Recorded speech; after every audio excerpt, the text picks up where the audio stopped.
Assalamualaikum warahmatullahi wabarakatuh. Perkenalkan, nama saya Dian Asri Borusiagian dengan NIM 2003-06130 dari kelas PTNA Prodi Peternakan Fakultas Pertanian Universitas Sumatera Utara. Saya membuat video ini untuk memenuhi tugas UAS mata kuliah Biokimia dosen pengampu Ibu Tati Fidianasari SPTMP, di mana soal yang pertama yaitu jelaskan penyebab terjadinya penggumpalan pada saat komponen susu ditambahkan cairan dari golongan asam, yaitu adanya proses denaturasi, yaitu proses pemecahan protein, di mana dalam hal ini terjadi perubahan secara biologi, fisik, maupun kimia. Soal yang kedua, mengapa enzim bromelin dapat melunakkan daging sapi? Zat apa yang terdapat di dalam enzim tersebut dan mengapa enzim tersebut dapat bekerja dengan baik pada suhu ruang? Karena enzim bromelin dapat memutus ikatan peptida dari protein yang dikandung oleh daging sapi. Pada suhu ruang, tekstur daging sapi sangat empuk. Pada suhu dingin atau rendah, tekstur daging itu kurang empuk, dan pada suhu panas, tekstur daging tidak empuk. Suhu normal, enzim bekerja itu dengan optimal, dan pada suhu dingin, enzim tidak teraktivasi, dan pada suhu panas, enzim mengalami denaturasi. Soal yang ketiga yaitu mengapa suhu berpengaruh terhadap aktivitas enzim yang berbeda? Jelaskan dengan memberikan contoh pengaruh suhu pada jenis bromelin, salipa, dan papain. Pada bromelin, suhu ruang tekstur daging sapi itu sangat empuk. Pada suhu dingin atau rendah, tekstur dagingnya kurang empuk, dan pada suhu panas, tekstur dagingnya itu tidak empuk. Dan pada suhu panas itulah enzim mengalami denaturasi. Dan pada enzim papain dipengaruhi oleh suhu, di mana semakin tinggi suhu maka aktivitas enzim papain semakin tinggi, yang mengakibatkan daging ayamnya itu semakin empuk karena memecah protein pada makanan menjadi molekul yang sederhana. Dan uji reaksi enzim papain itu di dalam ruangan. Sebelum ditambah sari pepaya itu teksturnya kenyal dan padat, dan setelah ditambah sari pepaya itu teksturnya empuk, mudah dipotong, dan tidak berbau. Dan pada di luar ruangan, sebelum ditambahkan sari pepaya itu teksturnya kenyal dan padat, setelah ditambahkan sari pepaya sangat empuk, sangat mudah dipotong, dan tidak berbau. Dan di dalam kulkas atau dingin, tekstur sebelum ditambahkan sari pepaya, tekstur dagingnya itu kenyal dan padat, dan setelah ditambah sari pepaya kurang empuk, kurang mudah dipotong, dan tidak berbau. Dan pada salipa sendiri, pada suhu ruang ditambahkan dengan betadin, itu dia akan mengalami perubahan warna, dan pada suhu panas dia tidak mengalami perubahan warna, dan pada suhu dingin dia mengalami perubahan warna. Soal yang keempat yaitu jelaskan mengapa terjadi perubahan spesifik pada saudara melakukan praktikum karbohidrat dan lemak. Perubahan spesifik pada praktikum karbohidrat yang saya kerjakan yaitu dengan menggunakan betadin.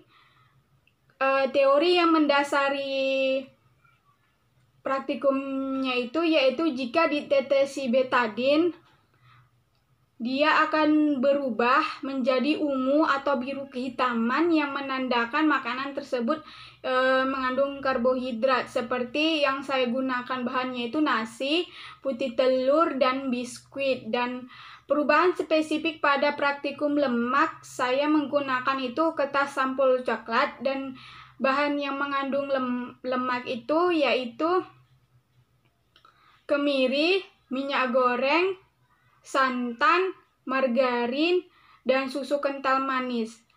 perubahan spesifiknya itu di kertas sampel coklatnya itu dia meninggalkan bercak atau noda yang transparan. Soal yang kelima, tuliskan judul jurnal dan sumber jurnal yang saudara jadikan tugas dalam ujian. Oke, baiklah, di sini saya akan menuliskan judul jurnal saya.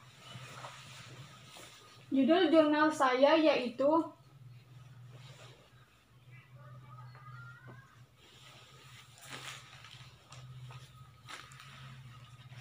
Pencernaan Mineral Esensial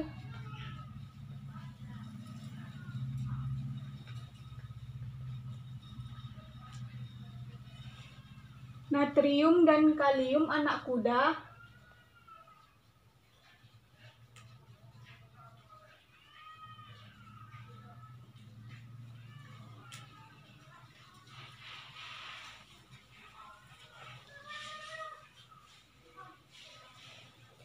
anak kuda pacu atau yearling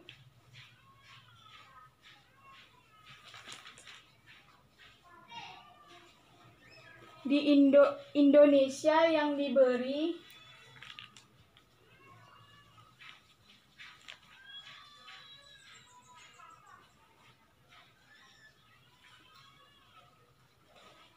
pakan lokal dan pakan impor.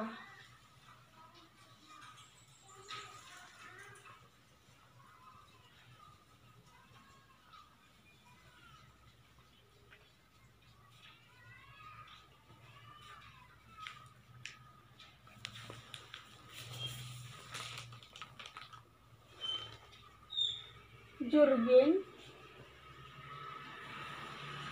Eka Tampungama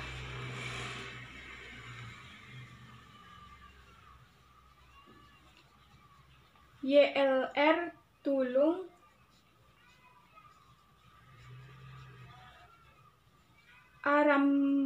Arumambi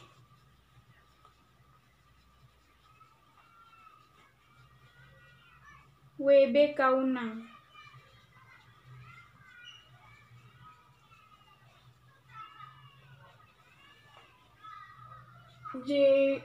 Jotek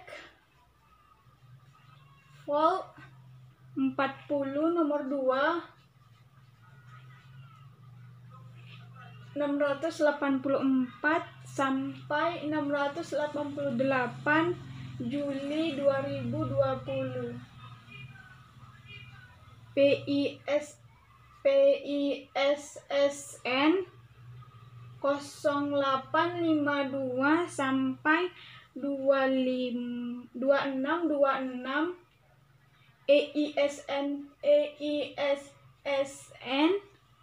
2615 8698. Inilah judul jurnal saya.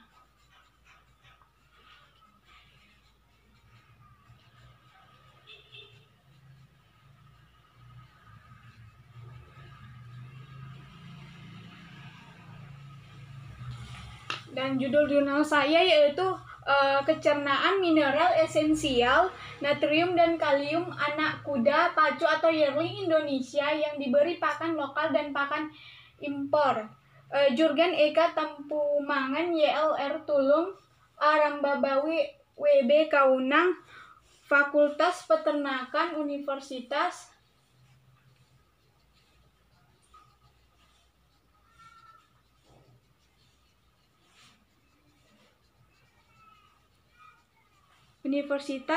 Samratulangi Manado.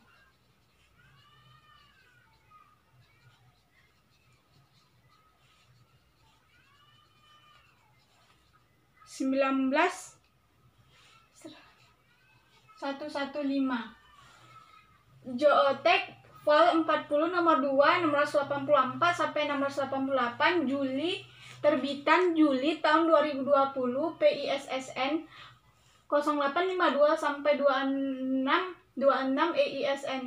EISSN 2615 sampai 8698. Selanjutnya yaitu Soal yang ke-6,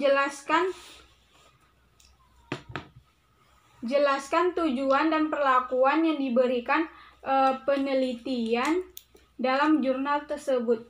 Tujuan dan perlakuan yang diberikan jurnal saya ini yaitu abstraknya, penelitian ini bertujuan untuk mengetahui kemampuan anak kuda pacu dalam mencerna pakan baik pakan lokal dan impor di desa Tonsewer dan desa Kanonang selama 30 hari yang terdiri dari persiapan dan pengumpulan data.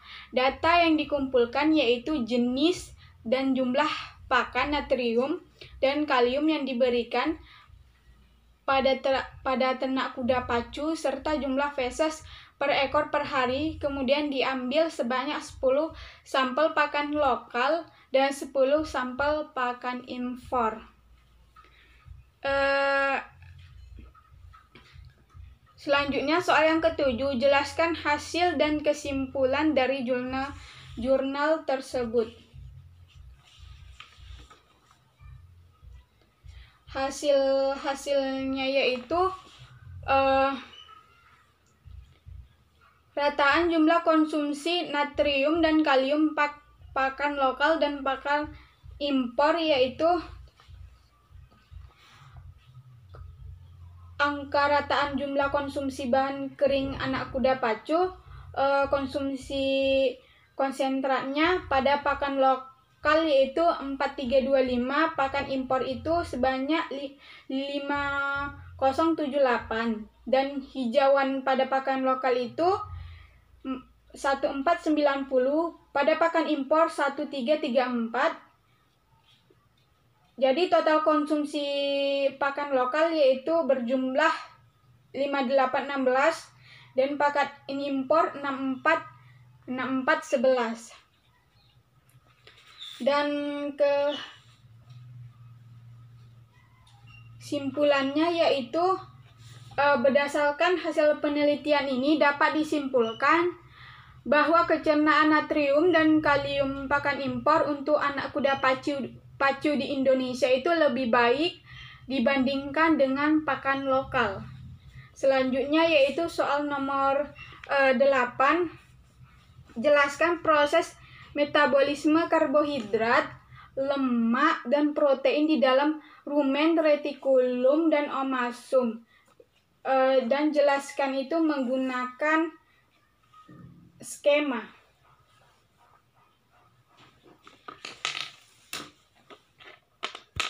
Di sini saya akan membuat skema pencernaan karbohidrat di dalam rumen.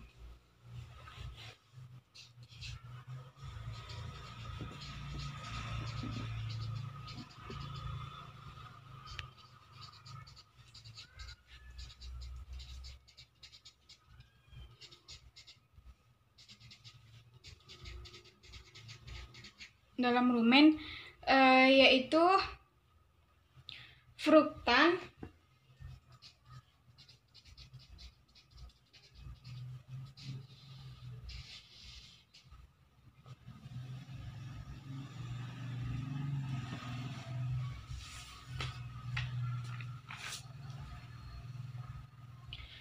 sukrosa,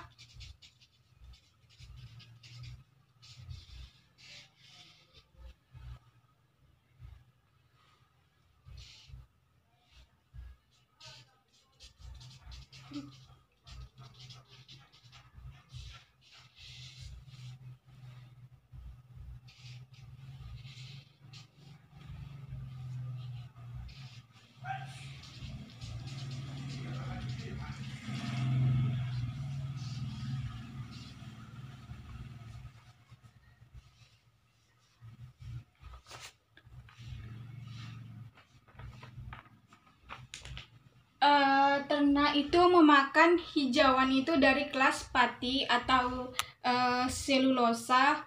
Terjadi itu jika hijauannya itu mengandung fruktan, akan merubah menjadi fruktosa. Begitu juga dengan sukrosa, akan diubah menjadi fruktosa dan glukosa. Selanjutnya yaitu ada pati.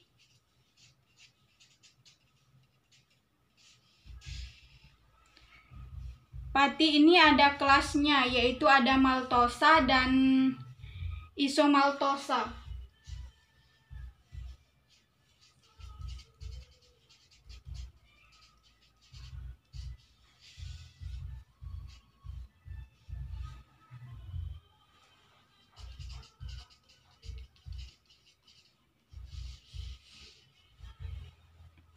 Sedangkan selulosa ini menjadi selubiosa,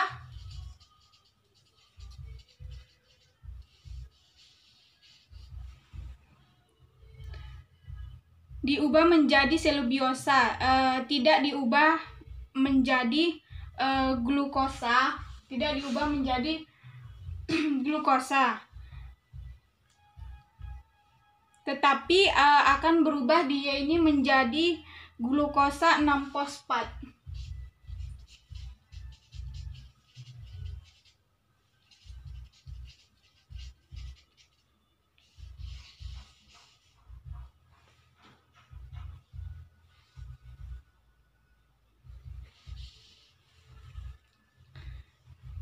Lalu fruktosa ini menjadi fruktosa 6-fosfat.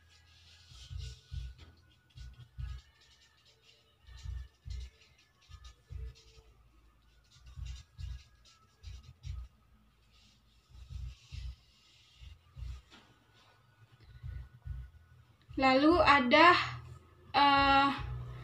masing-masing ini mempunyai produk berbeda. Lalu selanjutnya yaitu ada hemiselulosa dan pektin.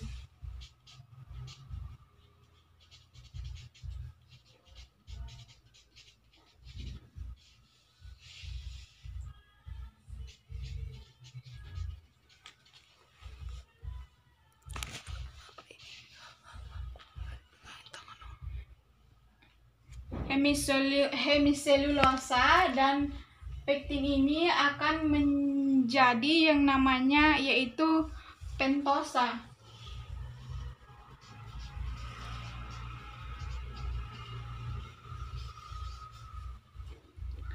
Lalu pentosa ini akan dirubah menjadi fruktosa 6-fosfat.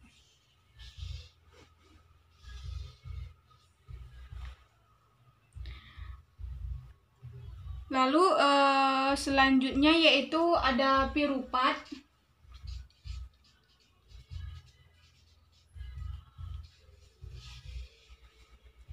Pirupat ini akan diubah menjadi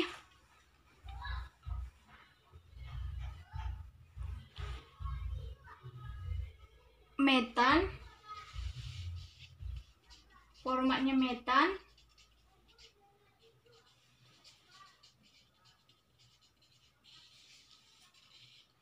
Selanjutnya ada asetat.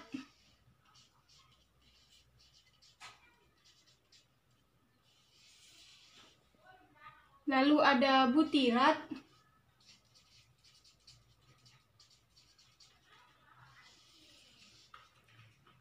Dan ada propionat.